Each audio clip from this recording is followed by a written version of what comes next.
Kabul is known to the world as a place of checkpoints and suicide bombs.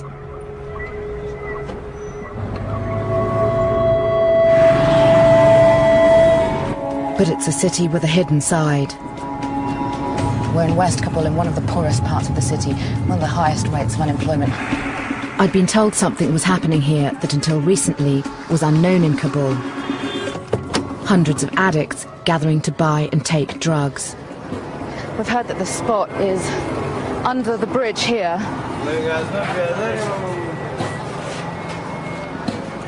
Salam. Right, this is the bridge. And there's a really, really bad stench. It's a dried riverbed here, full of rubbish. Oh, wow, look at this scene. There are a few hundred men here, crouched among the rubbish and looking at the floor. It's just full of needles, and you can see people using all around me. The men were happy to talk to me. They told me that over 600 addicts use drugs here every day, and there are over 20 spots like this throughout the city. Heroin.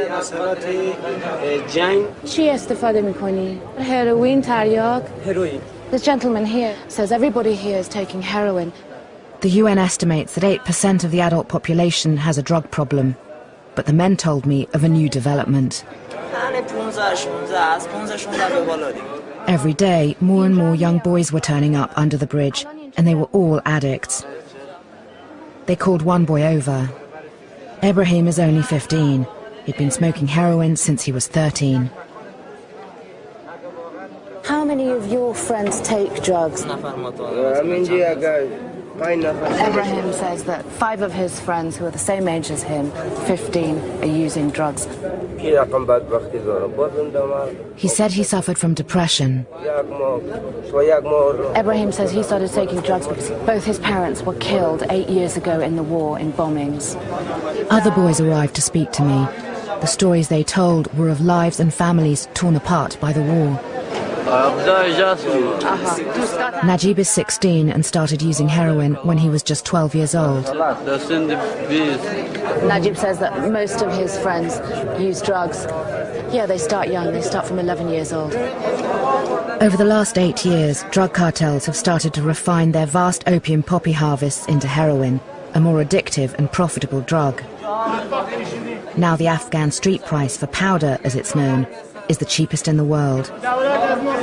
Some of the men under the bridge said that boys hang out on top of the bridge here. We met another young addict, 15-year-old Ali, who'd been using heroin for the past 2 years. Ali says he's bought his drugs and now he's going to go and do them somewhere else. Ali's mother was dead and his father had fled to Iran. He took me to where he was now sleeping rough, in a little park on a traffic island.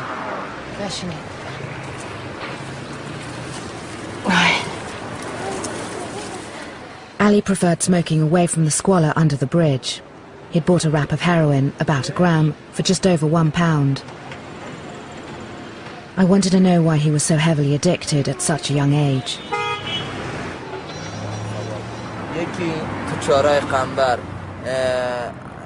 First he'd witnessed a suicide bomb in Kabul, then he went to stay with relatives in the countryside.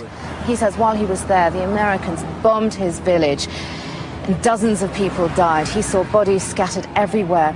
And he and other villagers had to pick up the bits of body and put them in plastic bags. Ali said the war in Afghanistan breaks his heart.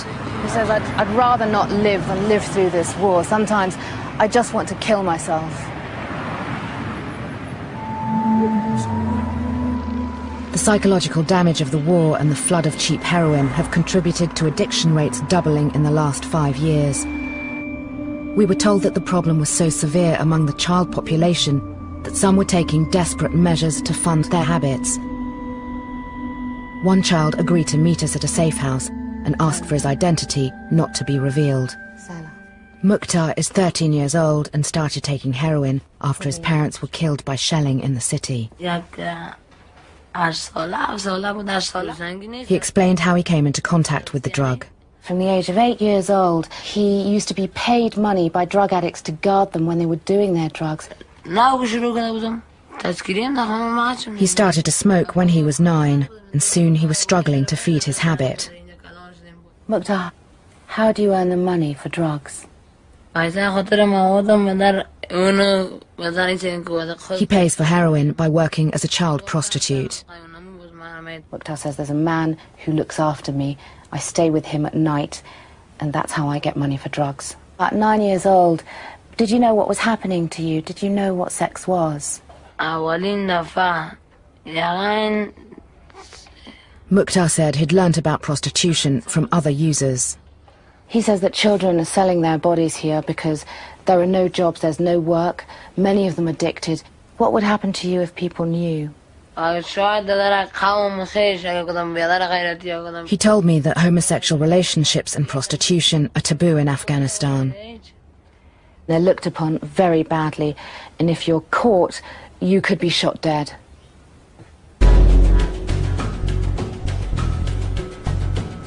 While I had met child addicts from broken families on the street, I was told there was also an increasing hidden epidemic affecting parents and children in their homes. So we're going to meet a group of doctors and social workers who make home visits in the old city in the centre of Kabul.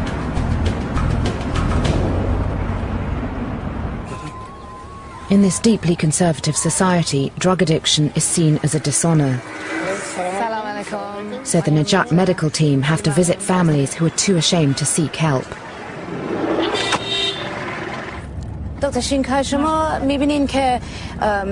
asked Dr. Shinkai Minawal how bad the drug situation was among families here.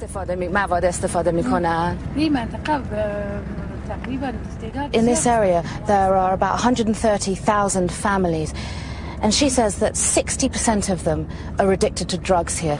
Dr. Shinkai said many men had picked up their addictions working in neighbouring Iran and Pakistan. The men use drugs as a stimulant to help them work longer hours. We've just arrived to the first family we're visiting. In the last few years, workers have started to return home, bringing their habits with them. Karima's husband was one of them. He'd now passed on his addiction to his entire family. Farima says she's got 6 children, and she pointed to this little girl here and says that her 14-year-old girl smokes opium, and she just showed me her little stash of opium.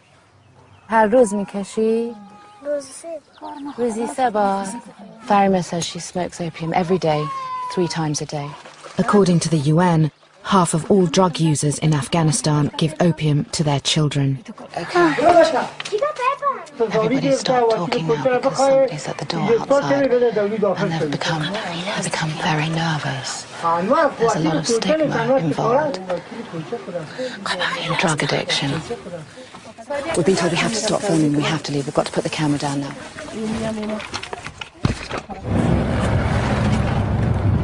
That just goes to show what a sensitive subject drug addiction can be in this country. An angry group of locals had gathered in front of the house, and they were demanding to know what the doctors and social workers were doing. So we had to sneak out the back of the house, but the doctor told us to get out the area as soon as possible, because situations like that can easily escalate.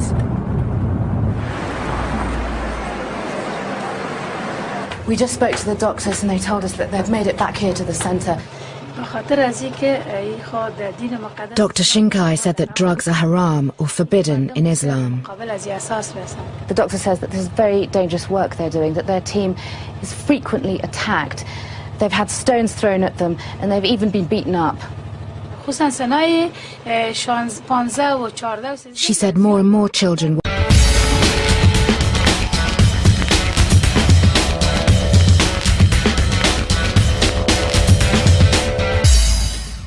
becoming addicted because the country is awash with heroin and opium. The doctor says if the government doesn't do anything about this situation, Afghanistan is going to face another disaster. I was about to discover another reason why drug addiction is destroying Afghanistan's children. Hundreds of thousands of Afghans have had to flee their homes because of fighting in the south of the country. Many have come here to Kabul and are living in makeshift shanty towns scattered across the city.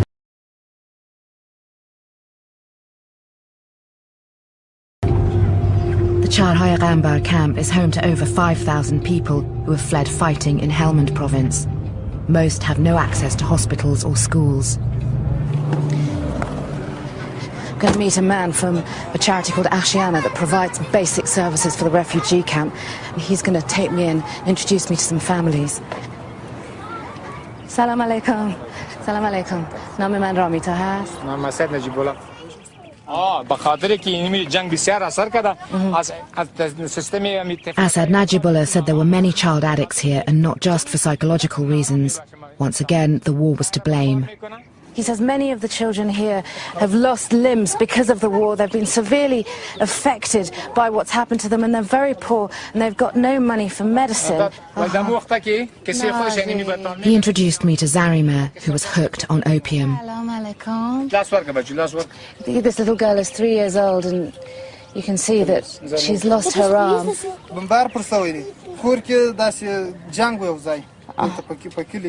Her brother told me that their village had been attacked. There was fighting between the insurgents and the government, and then all of a sudden everything in sight was bombed. They didn't care whether they were enemy or not. They bombed all the civilians, and that's when his little sister lost her arm.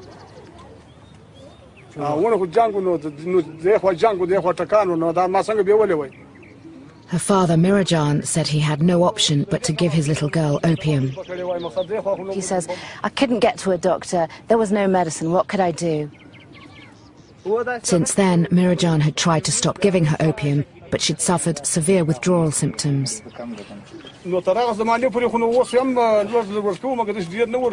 I asked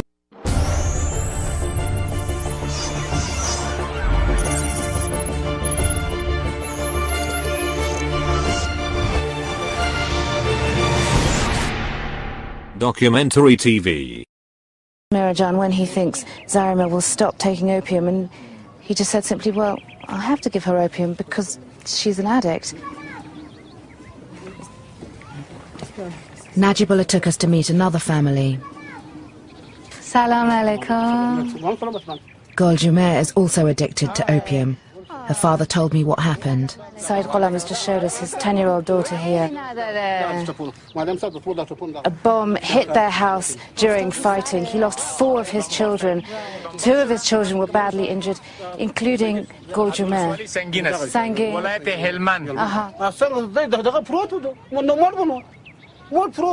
There had been no doctors in the village to help. This little girl's arm wasn't completely amputated, and there was a local man in the village that knew something of medicine, who had to amputate her arm, and you can imagine the pain she must have been in.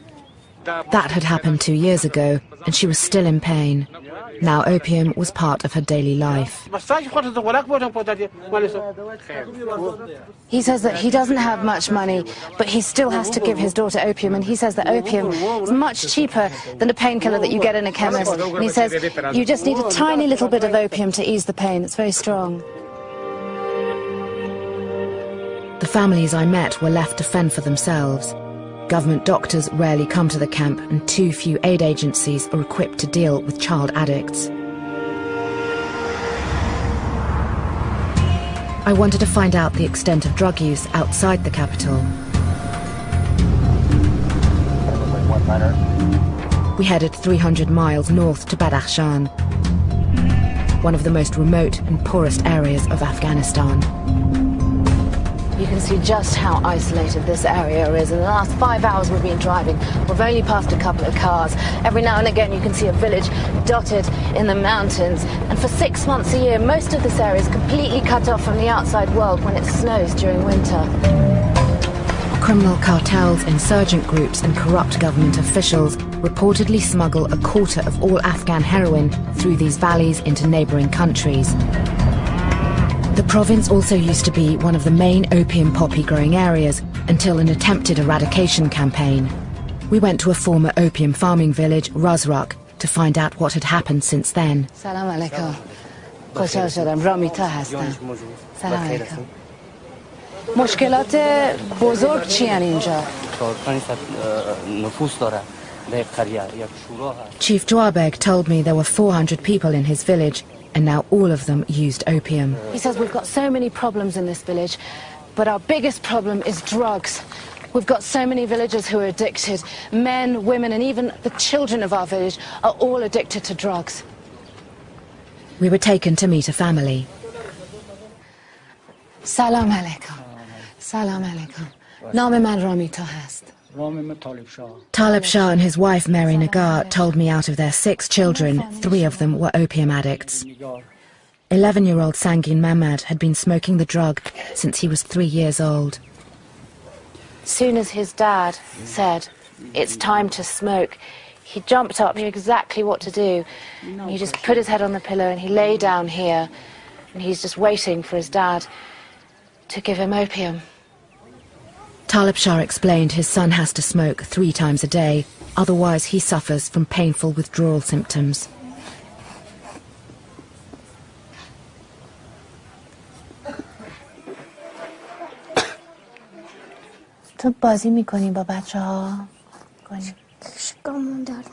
I'm just talking to Sangin Mamad, and it's really sad because he's just a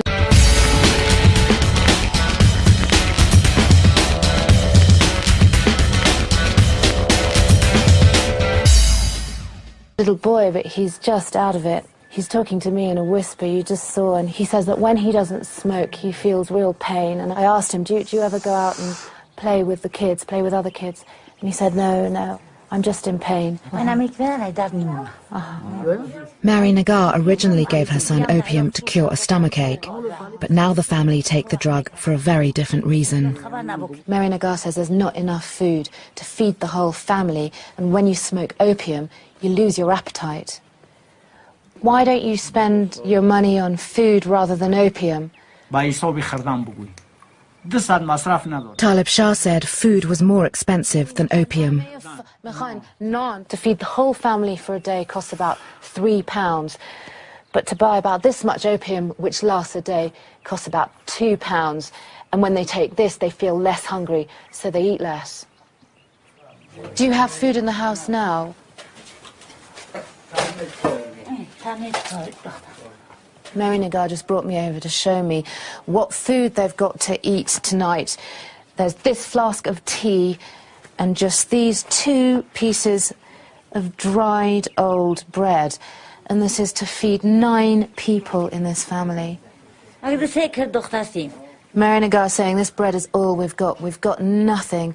No meat, no fruit, no vegetables. Hichi, nothing.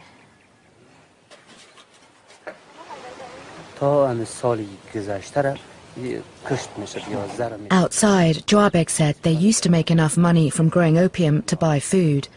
But since the government destroyed their opium crops, they had lost their livelihoods. Along with not being able to provide themselves with food, he said they no longer could afford basic medicine. Opium here is the answer to everything. They rely on drug dealers that come round from village to village, he says, selling the drugs, and they service the whole area. Joabek said what worried him the most was the rising number of child addicts in the village. The chief said it will be a disaster if the children of the village are not treated for drug addiction.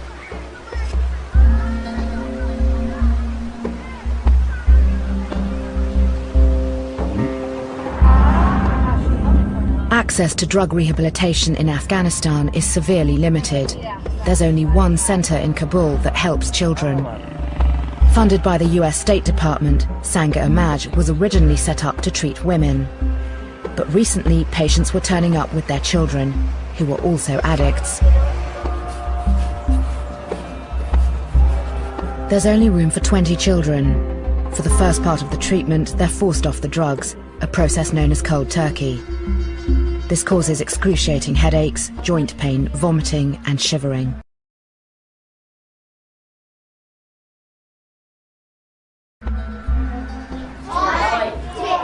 I was taken to see a new arrival, 9-year-old Qalandar. This little boy has just arrived today. Today will be his first day in detox, his first day of withdrawal, and he's addicted to opium. And you can see he doesn't look very happy, he doesn't look very well, and you can see it in his eyes. The children here were at varying stages of their 45-day treatment. Most of them were from poor families whose parents had heard of the centre through word of mouth. چند سالشونه؟ 10 سال. The teacher's just been going along the row of children, telling me how old these children are, what they're addicted to. All of these little children on this row are addicted to heroin. It's just incredible. They're so young. It's hard to believe that we're in a room full of drug addicts, and they're all toddlers and tiny, small children.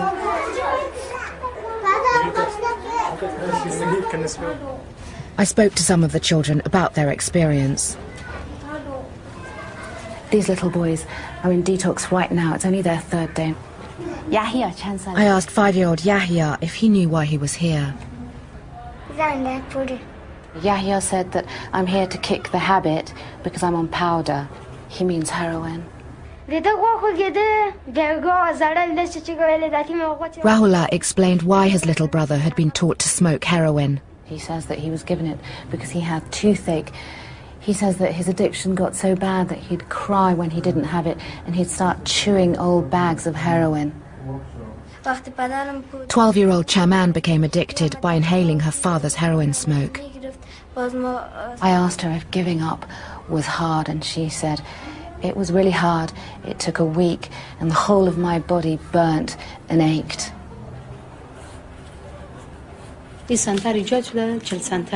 One of the doctors, Latifa Hamidi, said in the past 2 years there'd been a 60% increase in the number of child addicts turning up. She told me the future of the country was at stake. The doctor says there's going to be a generation of drug addicts that need help, that aren't going to be able to work. Chaman was at the end of her treatment and was now being allowed to return home. Her mother Layla had come to pick her up.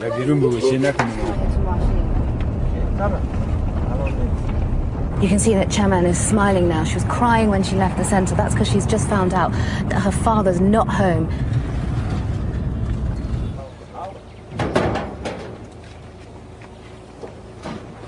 Chaman's father became addicted to heroin while working in Iran. When he smoked at home, drug dependency spread through the family. Even Chaman's 1.5-year-old brother was affected. Layla told me Chaman had already completed rehab once before, but it had failed. She went, first of all, when the whole family went, but she was affected by it yet again when Layla's husband returned. Chaman and her family appear to be stuck in a vicious cycle. They know that when the father returns, they'll become addicts again.